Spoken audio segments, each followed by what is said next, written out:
Good day, everyone. Welcome to episode 37 of Greels Reels. I'm your host, Robert Greeley, and I hope you all are having a fantastic day. And so for our guest this evening, we have goaltender turned golfer Anthony Brodeur. Brodeur spent the last 4 seasons with the University of Ottawa, which is actually where I got to know him. He's now looking to find his way onto the PGA Tour. Growing up, he had a front row seat watching his dad, Martin Brodeur, win 3 Stanley Cups and go down in NHL history as one of the greatest goalies of all time. They even shared a special moment when Anthony was drafted to the Devils organization in 2013. Before all this, he was parked in the blue crease in the QMJHL as well as the BCHL. We go through all this and more in today's episode, so I hope you enjoy, and without further ado, here we go. How you doing, bud? Doing well, man. Thanks for having me on. Yeah, no problem. I'm definitely excited to dive into things today. And you're I guess on your way to the States, eh?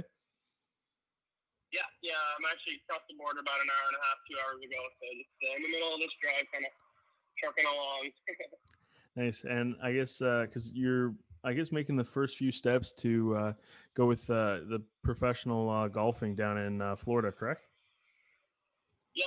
So I'm gonna spend the winter down there. My dad's got a place down in Florida that I'm lucky enough to be able to stay at. So I'll be down there with just myself pretty much for a long time, and grinding away at the golf course, playing a couple mini tour events here and there, and preparing for qualifying school, which usually is at the beginning of next year in 2021. So for either the Mackenzie, the Corn Ferry, a couple of other tours that are pretty high up there. Nice.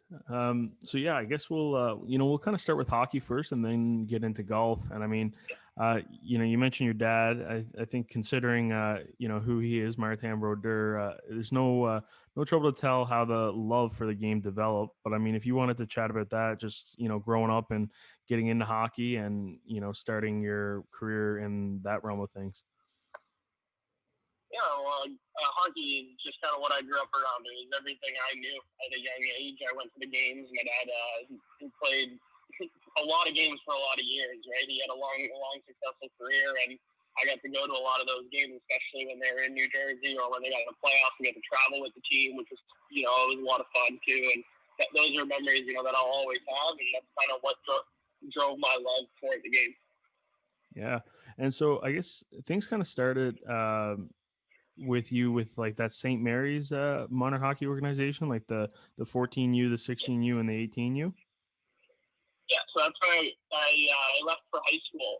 At 14, decided that, I wanted to pursue hockey, wanted to make that was a dream of mine, and it was something that I wanted to pursue. So I went to Shattuck St. Mary's, the high school in just south of Minneapolis in Minnesota. Okay.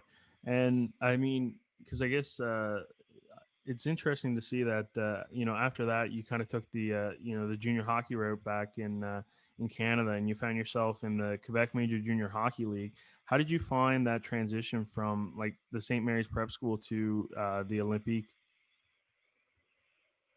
It was definitely a different type of game, different type of hockey, different type of atmosphere. I mean, playing midget hockey, you're playing with your team. It's all very good players. Some are playing in the NHL now that I play with, but at Shattuck St. Mary's. But then when you get to the Q, it's bigger spotlight. You got fans, you got media. It's a lot different. And it was definitely a little bit of a difficult transition, but it was. I enjoyed it. It was really cool playing in the Q, and it helped a lot that I spoke French, because I think it would be hard for it's hard for the players that can't speak French out there. Mm-hmm. Yeah, for sure. And I guess just that first season with Gatineau, going through the motions, you play 30 games. How did it finally like feel to get in the rhythm of those that competition? I had a great goalie partner in Robert Steves. I think he ended up going to Acadia, and we had a really good relationship where we both fed off each other. And yeah, he was the 20-year-old, he was the clear starter, but I think we both pushed each other hard enough, and definitely made for an easier year having someone who was like by my side rooting me on, and trying to help me out instead of trying to beat me out. Right? I think we did good. We did good as a tandem for the team, and it was definitely a successful first year having him by my side. Mm-hmm. And that, like 2013 was also the year that you found yourself getting drafted to the Devils there. I mean, that was definitely a moment that was covered pretty heavily by a lot of sports media organizations. But just kind of going back to that moment, your dad gets to draft you to the Devils and whatnot. How special was that? Yeah, it's kind of hard to put into words. It was a surreal time of my life then. I wasn't sure what was going to happen. Like, I had been, there was little talk of me maybe getting drafted, a couple teams here and there that I talked to, but, I wasn't really expecting much. And then draft was in New Jersey, so I had some of my best friends, a lot of my best friends were there, a lot of family, everyone was there, so we were a ton of us in the stands, and it was the year of the lockout, I believe, and so the whole draft was in one day. And so it was a super long day, but it was pretty cool. It was really fun to just, be around my family when that moment happened. And, it's something that, again, I'm never going to forget.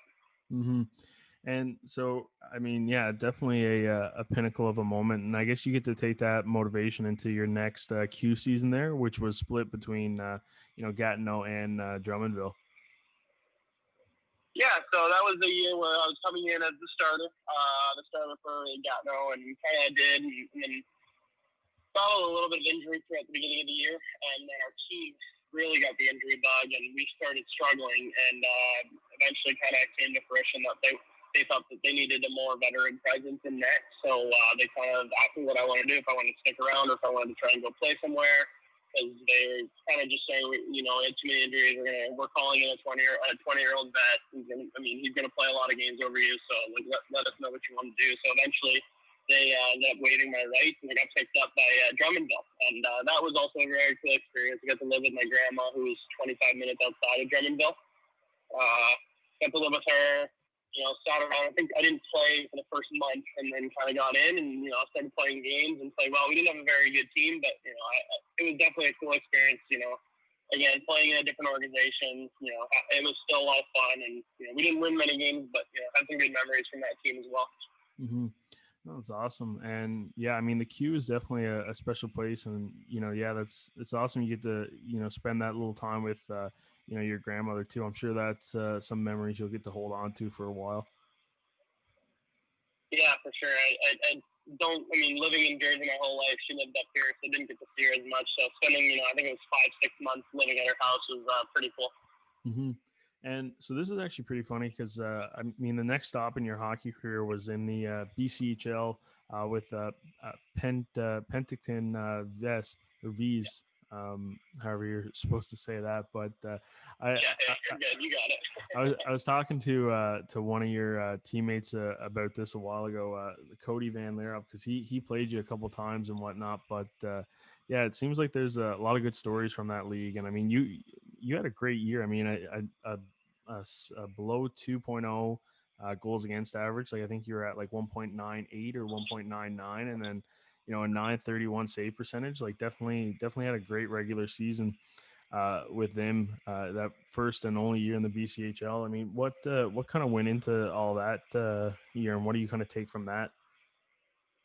Yeah, so that year, it was my 19-year-old summer before I headed there. I was headed out west to play there, but I was looking for a place to play because I didn't have Drummondville, so they weren't going to take me back. So I was looking for places to play, whether it be in the Q or whatever, see what my options were as a 20-year-old goalie. And I get a call from Fred Hargensen, the general manager of Penticton. He's like, hey, and I hadn't been getting any traction from any major junior teams, so gave me a call, said, hey, you have 3 days to make up your mind. We want you to come play for us. You'll be our starter, or you'll be like our 1A, 1B guy. And we're supposed to have a very good team. 2 of the players on the team were supposed to be first rounders in the next draft, so you'll have a lot of NHL eyes on you. This will give you a lot of exposure to a lot of players. So I was like, okay. Thought about it, made the tough decision to do it, and I don't regret it at all. It was one of the best years of my life. I had so much fun out there. Again, our team I think had the second most wins of all time in that league, or something near there. I think we lost 7 games in regulation all year. Yeah, that's crazy. It was definitely a crazy season, and it was a lot of fun, and met a lot of good guys and some guys I still talk to, and yeah, it was a great time out there.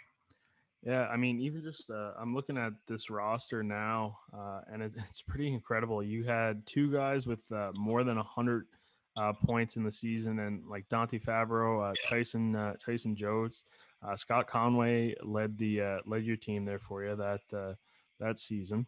I mean, three top guys there now who have all had some pretty impressive pro careers as it is. What were those guys like? Just having those type of skilled guys like in front of you while you're sat back there in net. I mean, aside from Conway, the other two, Jonas and Fabro, they're youngins, right? They're 17 when I was 20, and even then, I'm learning from watching these guys play, which was so cool. Like Fabs was such a good defenseman.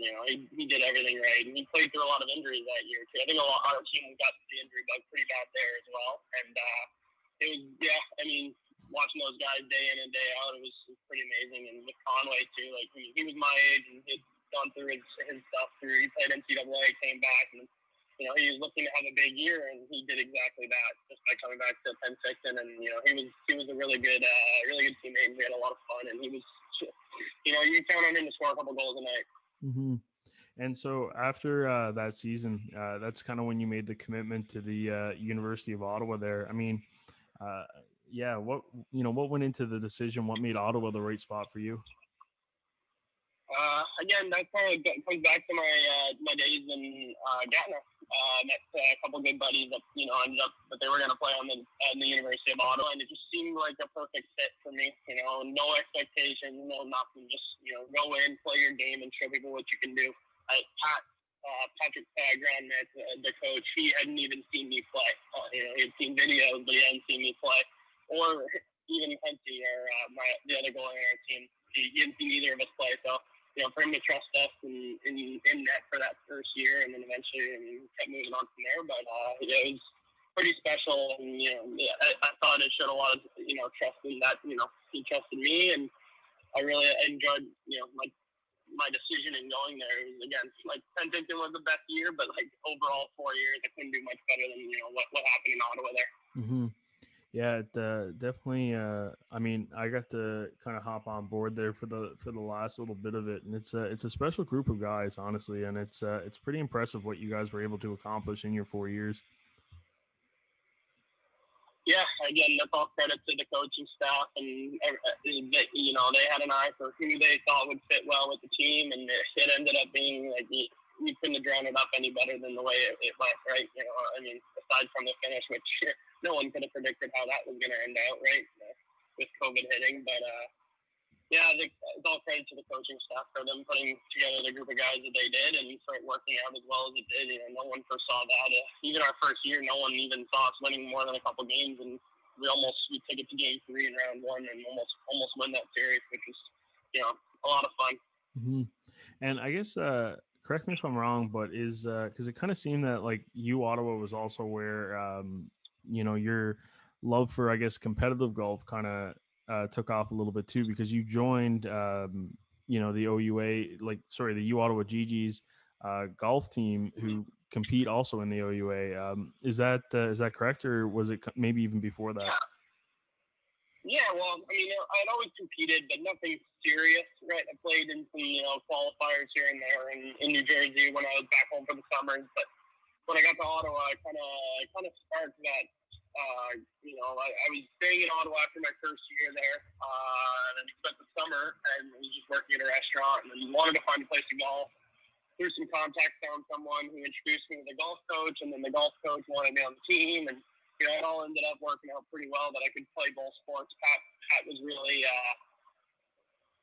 open to the idea of me playing hockey and golf, even though the season conflicted a little bit. It wasn't too bad. It was mostly preseason for hockey, but it ended up, that kind of is where my love, I regained the love for, the competition of golf, and played in a lot of, sweet events with the University of Ottawa, whether it be in the OUA, played a couple of Division I events, which was fun too, so.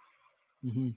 So since the conclusion of your last season as a goalie at the University of Ottawa, where has golf been taking you over these last few months, and what have you been doing? And I guess, what's exactly the steps of, trying to be a pro golfer?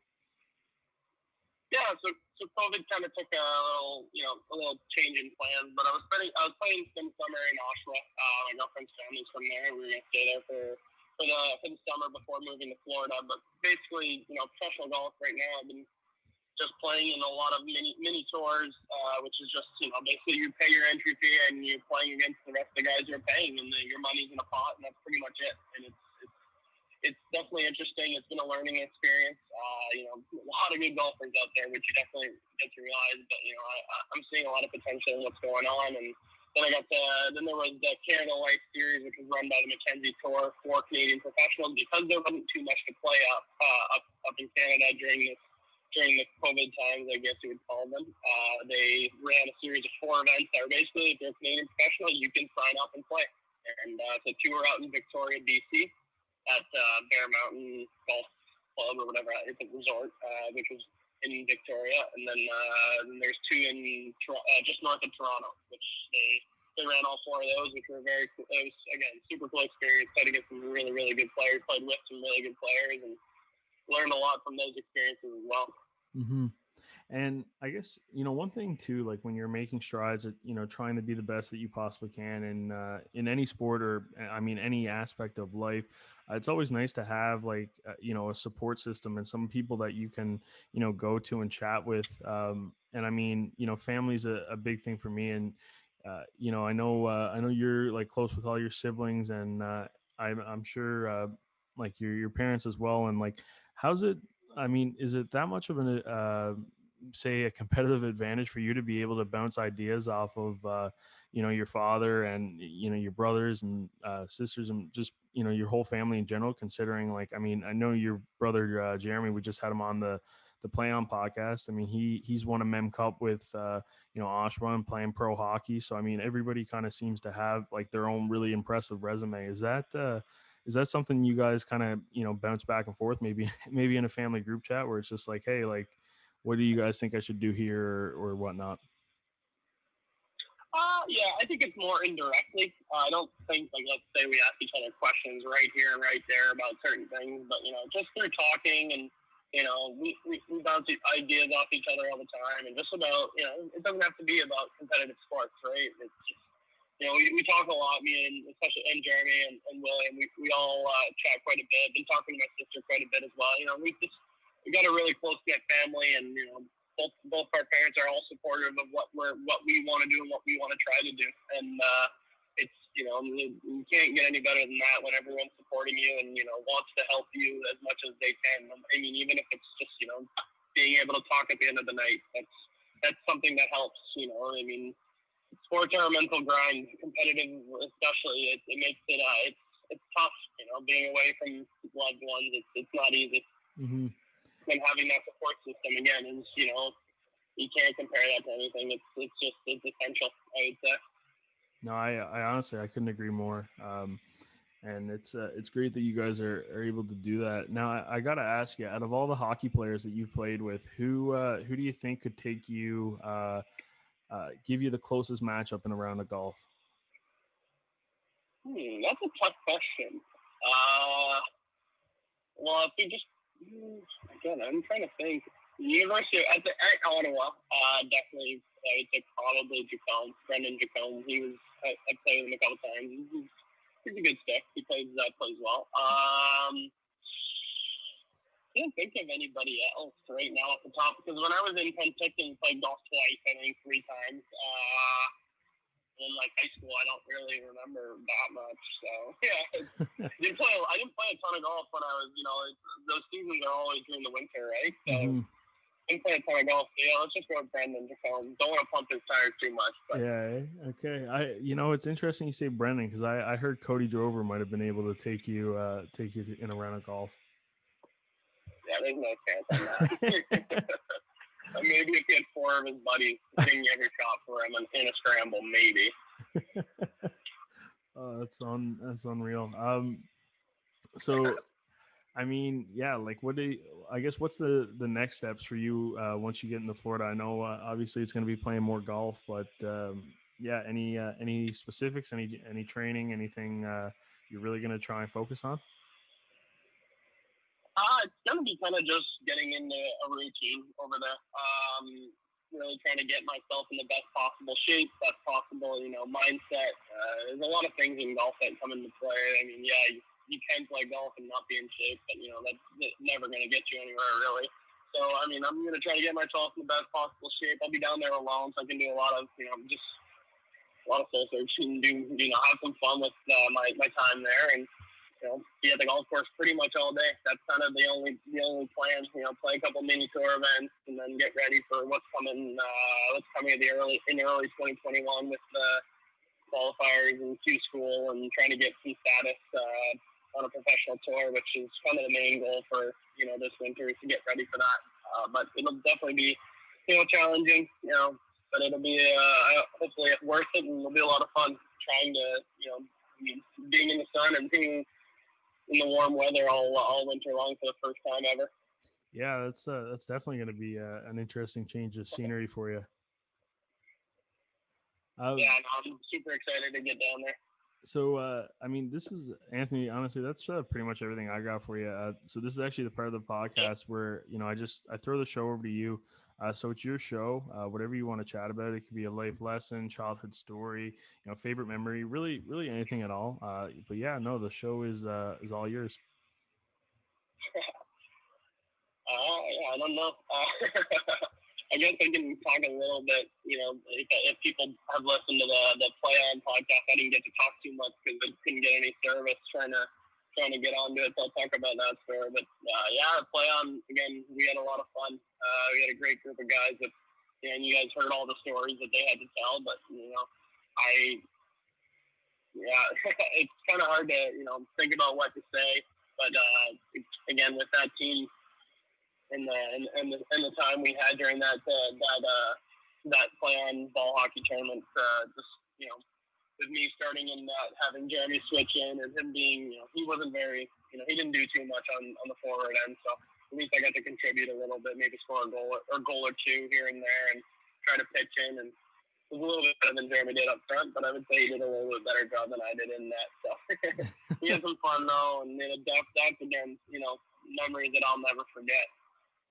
And then just, a couple other things just to talk, my time at the University of Ottawa, on the hockey team and all the guys that I met there, it's the best group of guys that I've ever played with. And, to spend 4 years with them, it's kind of hard to put into words, especially with the ending we had. And, unfortunately, didn't get our shot at nationals, but, again, the world throws certain things at you, and it was definitely a tough situation. But again, those are the best 4 years of my life, and met a lot of people that that I'll have lifelong relationships with, and had a great time, in Ottawa, and it was a place I'm never going to forget. Yeah, honestly, I couldn't agree more. That U Ottawa group was something special, and it was really unfortunate that we couldn't get to see how that weekend would have played out, right? But it's the world we live in now.